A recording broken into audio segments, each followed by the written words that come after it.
বাজে 9টা। আমি বসিয়েছি পটলের ভাজা। হ্যালো বন্ধুরা, সুপ্রভাত। কেমন আছো তোমরা সকলে? আশা করছি ভালো আছো, সুস্থ আছো। উত্তর দিনাজপুর জেলা থেকে আমি পায়েল, আমার ছোট্ট ব্লগে তোমাদের সবাইকে স্বাগত। সকাল থেকে উঠেই ঘুমটা ভেঙে গেল। সকালে উঠেই দেখি যে হাঁড়িটা বসাতে হবে, নইলে আবার খাবে কি। ছেলেও ঘুম থেকে উঠে পড়েছে আমার সাথে সাথে। আমি উঠলেও হাজারটা বায়না দেখে কিন্তু আমি যতই ওকে ঘুমিয়ে রাখি না কেন, আমি উঠলেও কেমন জানি বুঝে নেয় যে মাম্মা উঠে পড়েছে। উঠেই অন্যদিনের মতোই হাত মুখটা ধোয়া হয়ে গেছে, আর বাসি কাজগুলো কিন্তু হাতের সারা। তাই ভাবলাম তোমাদের সাথে আজ ওইটুকু শেয়ার না করে ডিরেক্ট রান্নাতে চলে যাই। আজকে ছোট্ট একটা ব্লগ, মনে একদমই অশান্তিকর একটা কি বলবো সমস্যার মধ্যে দিয়ে আছি, তাই কোনো কিছুতেই মন লাগছে না।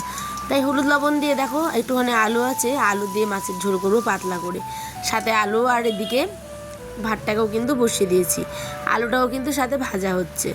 কি বলি বলো তো, সমস্ত সমস্যার কথা যদি এই সোশ্যাল মিডিয়ায় বলতে পারতাম তাহলে কতই না ভালো হতো।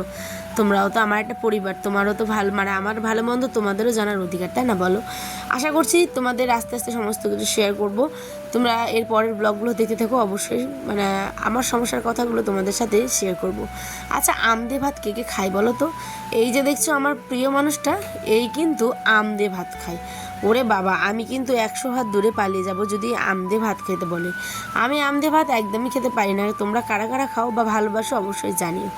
আমার বর আগাগোড়াতেই আমের সাথে কিন্তু ভাত খাবেই, খুবই পছন্দ করে।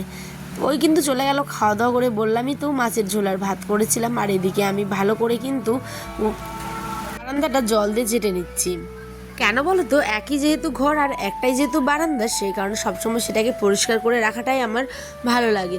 বিশেষ করে গরমের দিন তো মাছি টাছি আসে, তাই ফিনাইল দিয়ে আমি সবসময় সেটাকে পরিষ্কার রাখি। এদিকে কিন্তু এবার কাপড়গুলো চলো মেলে আসে। সকালেই যেহেতু কাপড় কাচা হয়েছে, সময়ের অভাব, ওই যে বললাম আগে রান্নাটাই, যাদের বর বাইরে যায় সকালে উঠেই মানে ইনকাম করতে, তারাই জানে এই কষ্টটা, তাই না বলো? সত্যি। আর অনেক হাজব্যান্ড আছে যে দেরি করে যায় বা কিছু, আমাদের হাজব্যান্ড সকালেই চলে যায়, 9টার মধ্যে চলে যায়, তাই হয়তো সকালবেলাটা ব্যস্ত থাকি আমরা। তারপরে দেখো এখানে রান্না বান্না হয়ে আছে, এবার আমি একটু স্নান করে খাওয়া দাওয়া করব। তো সরি, স্নান বলছি, খাওয়া দাওয়া করবো, মাথাটা কোনো কাজই করছে না, স্নান তো করে নিয়েছি। এদিকে এসেছিলো চুড়িওয়ালা, আমি এখানে চুড়ি দেখছিলাম, কিন্তু এত দাম বলছিল যে অত মানে টাকা আমার কাছে বর্তমানে ছিল না বলে আমি নিলামই না।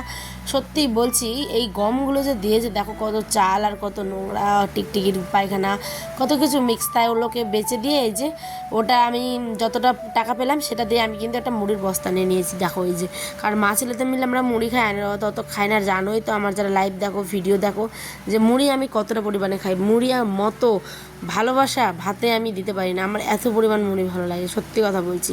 তাই মুড়ি খেয়ে দিন দিন গরুমলু হয়ে যাচ্ছে, কোনো ব্যাপার না, ঠিক আছে? তোমরা কারা কারা আমার মতো মুড়ি খেতে পছন্দ করো আমাকে অবশ্যই কমেন্ট সেকশনে জানিও। এদিকে আমার ছেলে ওখান থেকেই খাওয়া শুরু করে দিয়েছে, দেখো ওই খুব আনন্দ হয় যখন মুড়িটা চালা হয়। এখন বাজে 7টার মতো, মা ছেলে মিলে যে আমার মুড়ি খাবো, তারপরেই কিন্তু বসবো আবার রাতে রান্নাতে। আমার এই যে আমগুলো আমি ফ্রিজ থেকে বের করে কিন্তু এরকমভাবে করে রাখি, জলের মধ্যে ডুবে রাখি, তাহলে গরমটা আমের নাকি বেরিয়ে যায়। তো এই যে আমের আটিটা দেখো কত ছোট গাছ, দেখো কত ছোট, দেখো আর পুরো শ্বাসটা কিন্তু পড়ে যাচ্ছে, এত ভালো আম খেতে। সত্যি বলছি, কার না ভালো লাগে বলো তো? এবার মা ছেলে মিলে এই যে আমার মুড়ি, তোমরা হয়তো অনেকে খাও না, আমরা কিন্তু খাই। রাতে রান্নায় করেছিলাম কি, শুধুমাত্র মুসুর ডালের ভর্তা, এই যে ডাল সেদ্ধ হয়ে গেছে, ডিমের অমলেট, আর এদিকে হবে পটলের ভাজা। 3টা না 4টে খালি পটল ছিল ছোটো ছোটো, ওগুলোকে একটুখানি ভাজা করে নিচ্ছি। এই হয়েছে আজকে আমাদের রাতের খাবার। তোমরা কে কী খেলে অবশ্যই জানিও, আর ব্লগ কেমন লাগলো অবশ্যই জানিও। চ্যানেল ভালো লাগলে সাবস্ক্রাইব করে পাশে থেকো। বাই, দেখাবো নেক্সট ব্লগে।